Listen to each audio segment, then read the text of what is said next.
মনে হয় বাংলাদেশ সরকারের এখন পরিচয়পত্র বা কার্ড দেওয়ার সময় এসেছে যে কাদেরকে বিপ্লবী ছাত্র জনতা হিসেবে দায়িত্ব দেওয়া হয়েছে এবং কারা যখন তখন যে কারো বাসায় ঢুকে তল্লাশি চালানোর মহান জাতীয় দায়িত্ব পালন করতে পারবেন না। লাইভ টিভিতে সম্প্রচার হচ্ছে ঢাকার বুকে বাসাবাড়িতে ডাকাতি, অথচ উপদেষ্টারা ঘুমাচ্ছেন, তাদের নজরে আসছে না, কাজেই কোনো ব্যবস্থাও নেওয়া হচ্ছে না। সরকারের প্রত্যক্ষ আশকারা ছাড়া এটা কিভাবে সম্ভব? রোজা রমজানের দিনেও যখন রাতভর মানুষের বাড়িতে হামলা করে জোর দেখানো বন্ধ হয় নাই খোদ রাজধানীতে, তখন প্রতিদিন জানের ডর আর নিজের আর পরিবারের ইজ্জতের ডর আর অর্থ সম্পদের সর্বস্ব লুট হওয়ার ভয় নিয়ে কোনো মতে টিকে থাকতে হবে 17 কোটি মানুষকে, যতদিন না ধাক্কা দিয়ে এই ইউনূস সরকারের ঘুম ভাঙানো যাবে।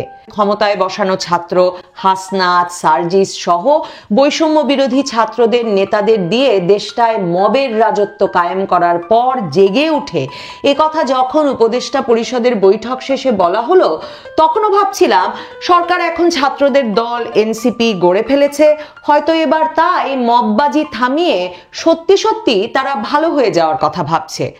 বাংলাদেশে অন্তর্বর্তীকালীন সরকার সবসময়ই মব জাস্টিস বা মোরাল পুলিশিং এর বিরুদ্ধে শক্ত অবস্থায় আছে বলে মঙ্গলবার উপদেষ্টা পরিষদের বৈঠকের পর সংবাদ ব্রিফিংয়ে জানিয়েছিলেন উপদেষ্টা সৈয়দা রিজওয়ানা হাসান। ক্ষমতা নেওয়ার 7 মাস ধরে উনাদের হয়তো সরকার এতদিন পর অবশেষে মব জাস্টিসের বিপক্ষে আর আমাদের মতো সাধারণ জনগণের পক্ষে চলে আসতে চাইছে। অথচ কি আশ্চর্য, সেই মঙ্গলবার রাতেই ঢাকার সবচেয়ে অভিজাত এলাকা রাজধানীর গুলশানের একটি বাড়িতে মধ্যরাতে দরজা ভেঙে ঢুকে পড়ল একদল লোক। তাদের দাবি ওটি সাবেক প্রধানমন্ত্রী শেখ হাসিনার উপদেষ্টা প্রয়াত এইচ.টি. ইমামের ছেলে সাবেক এমপি তানভীর ইমামের বাড়ি এবং সেখানে বিপুল পরিমাণ অর্থ এবং অস্ত্র লুকানো আছে, কাজে তারাই তল্লাশি চালাবেন বলে বাড়ির সামনে দলে বলে জড়ো হয়ে একসময় গেট ভেঙে ঢুকে পড়লেন। এই বিরচিত তল্লাশি অভিযানকে বাধা দিতে সেখানে তখন কোনো আইন শৃঙ্খলা রক্ষাকারী বাহিনীর উপস্থিতি ছিল না, না পুলিশ না সেনাবাহিনী, অথচ সংবাদ মাধ্যম ছিল অনেকগুলো, তারা লাইভ করছিল। বাংলাদেশের এমন সুসময় আর সংবাদপত্রের এমন স্বাধীনতা চলে এসেছে যে লাইভে সাংবাদিকেরা মাঝরাতের এই ডাকাতদের বিপ্লবী ছাত্র জনতা হিসেবে অভিহিত করছিলেন এবং বলছিলেন এই বিপ্লবী ছাত্র জনতা খুব ক্ষুব্ধ, তাদের কাছে খবর এই বাড়িতে বিপুল অর্থ আছে। আমার মনে হয় বাংলাদেশ সরকারের এখন পরিচয়পত্র বা কার্ড দেওয়ার সময় এসেছে যে কাদেরকে বিপ্লবী ছাত্র জনতা হিসেবে দায়িত্ব দেওয়া হয়েছে এবং কারা যখন তখন যে কারো বাসায় ঢুকে তল্লাশি চালানোর মহান জাতীয় দায়িত্ব পালন করতে পারবেন।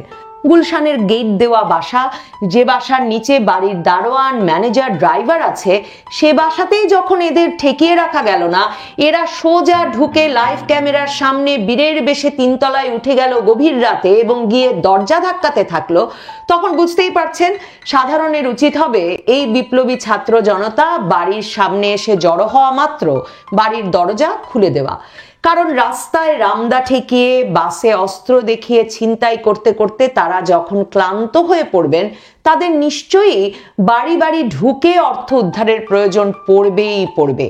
অফিস আদালত, শিক্ষা প্রতিষ্ঠানে এক পক্ষের হয়ে আরেক পক্ষের সঙ্গে তর্ক বিবাদ করে একজনকে পদ থেকে নামিয়ে আরেকজনকে পদে বসানোর খেলায় রোজগার যখন কমে আসবে, নিশ্চয়ই তাদের আমাদের বাড়ি বাড়ি গিয়ে চাঁদা তোলার দরকার পড়বে।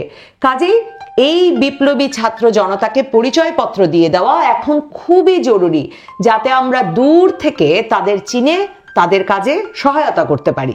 দেখুন, চাকরিতে বৈষম্য মুক্তির দাবিতে যে আন্দোলন শুরু হলো, সেই আন্দোলনের বিপ্লবী ছাত্র জনতা যে নিজেদের কর্মসংস্থানের এরকম বৈষম্যমুক্ত ব্যবস্থা করে নেবেন, সেটাই তো স্বাভাবিক। যাই হোক, মঙ্গলবার দিবাগত রাতে গুলশানের সেই বাসায় 3 তলায় উঠে বাংলাদেশের সংবাদ মাধ্যমের ভাষায় এই বিপ্লবী ছাত্র জনতা যখন দরজা ধাক্কাতে থাকলো, তখন লাইভ সম্প্রচার বন্ধ করে দেওয়া হলো। আমার মনে হয় দর্শকের মতোই তখন চ্যানেলগুলোর রুদ্ধশ্বাস দশা, যে কে জানি এই বাড়ির দরজা খুলে বেরিয়ে আসে আর তাকে লাইভ টিভির সামনেই না বিপ্লবী ছাত্র জনতা পিটিয়ে অথবা গলা কেটে খুন করে ফেলে। এর কিছুক্ষণ পরেই বিডি নিউজের খবরে জানলাম গুলশানেরও সবচেয়ে সুরক্ষিত অংশ বলে পরিচিত অংশের যেই বাড়িতে কাল হামলা চালানো হলো সেটি তানভীর ইমামের বাড়িই নয়, কিংবা সেটি তার বাবা এইচটি ইমামের বাড়িও নয়। এটি এক রহমান সাহেবের বাড়ি, যার মেয়ের সঙ্গে বিয়ে হয়েছিল তানভীর ইমামের, এবং 25 বছর আগে 2001 সালে তাদের বিচ্ছেদ হয়ে গেছে। রহমান সাহেবের মৃত্যুর পর তার মেয়ে থাকেন সেই বাড়িতে। ভাবা যায়, আপনার মন চাইলো আর আপনি দল বল নিয়ে যে কোনো বাড়িকে যে কারো বাড়ি বলে ঢুকে পড়লেন ওই বাড়িতে। ছাত্র জনতার তল্লাশি শেষ হওয়ার পর গুলশান থানার পুলিশ ওই বাড়িতে ঢুকে জানিয়েছে বাড়ির প্রতিটি কক্ষের সব কিছু তছনছ করে ফেলা হয়েছে। বাড়ির ড্রয়ার, আলমারি সহ সব ভেঙে ভেঙে দেখেছে তল্লাশিরত বিপ্লবী ছাত্র জনতা। মঙ্গলবার উপদেষ্টা পরিষদের বৈঠক শেষে উপদেষ্টা সৈয়দা রিজওয়ানা হাসান আরো বলেছিলেন, মব জাস্টিস বা মোরাল পুলিশিং এগুলোর কোনো স্থান বাংলাদেশে নেই। এগুলো সমাজে যখনই ঘটছে তখনই ব্যবস্থা গ্রহণ করছি, যে মুহূর্তে আমাদের নজরে আসছে। অথচ সংবাদ মাধ্যম লিখছে মঙ্গলবার রাত 11:30টার দিকে সামাজিক যোগাযোগ মাধ্যম এবং সংবাদ মাধ্যমে ঘোষণা দেওয়া হয় ছাত্র জনতা কর্তৃক তানভীর ইমামের বাসায় অভিযান চালানো হবে। এরপর গুলশান 2-এর বিচারপতি শাহাবুদ্দিন পার্কের সামনে, যা কিনা গুলশান থানার ঠিক উল্টো দিকে অবস্থিত, তার সামনে প্রায় শতাধিক শিক্ষার্থী ও সাধারণ মানুষ জড়ো হন। রাত 12টার দিকে ছাত্র জনতা মিছিল নিয়ে তানভীর ইমামের বাসায় প্রবেশের চেষ্টা করেন। এরপর প্রায় ঘন্টাখানেক ধরে তারা তল্লাশি চালায়। অথচ তখন পর্যন্ত গুলশান থানা পুলিশ অথবা সেনাবাহিনীকে ওই এলাকার আশপাশেও দেখা যায় না। লাইভ টিভিতে সম্প্রচার হচ্ছে ঢাকার বুকে বাসাবাড়িতে ডাকাতি, অথচ উপদেষ্টারা ঘুমাচ্ছেন, তাদের নজরে আসছে না, কাজে কোনো ব্যবস্থাও নেওয়া হচ্ছে না। সরকারের প্রত্যক্ষ আশকারা ছাড়া এটা কিভাবে সম্ভব? এই বিরতিহীন অরাজকতা, এই বিশৃঙ্খলা উনারা কেন চলতে দিচ্ছেন? এর পরিণতি বুঝতে বিরাট বিশ্লেষক হওয়ার দরকার নাই। এর প্রধান পরিণতি হতে যাচ্ছে বাংলাদেশের অর্থবান বিত্তবান মানুষেরা পরিবার পরিজন নিয়ে আর গুলশানে মানে ঢাকা শহরেই থাকবেন না। অর্থ বিত্ত উপায় থাকা মানুষেরা ক্রমাগত অর্থ বিনিয়োগ তুলে নেবেন এই দেশ থেকে। যে বিপুল অর্থ পাচারের অভিযোগ আপনাকে আওয়ামী লীগ সরকারের প্রতি ক্ষুব্ধ করে তুলেছিল, তার বহুগুণ অর্থ এখন বাংলাদেশ থেকে বের হবে।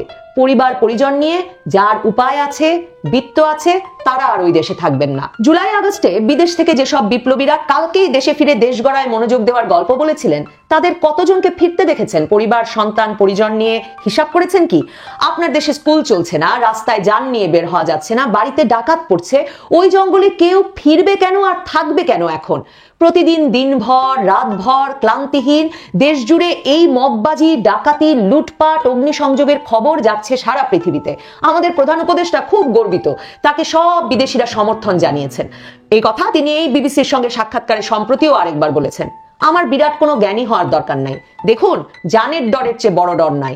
উনাকে যেই বিদেশি যত ভালোবাসুক, বাংলাদেশে আপাতত কোনো দেশি কিংবা বিদেশি বিনিয়োগ হবে না, তা আমি আপনি যে কেউ লিখে সাইন করে খাতা বন্ধ করে রেখে দিতে পারি।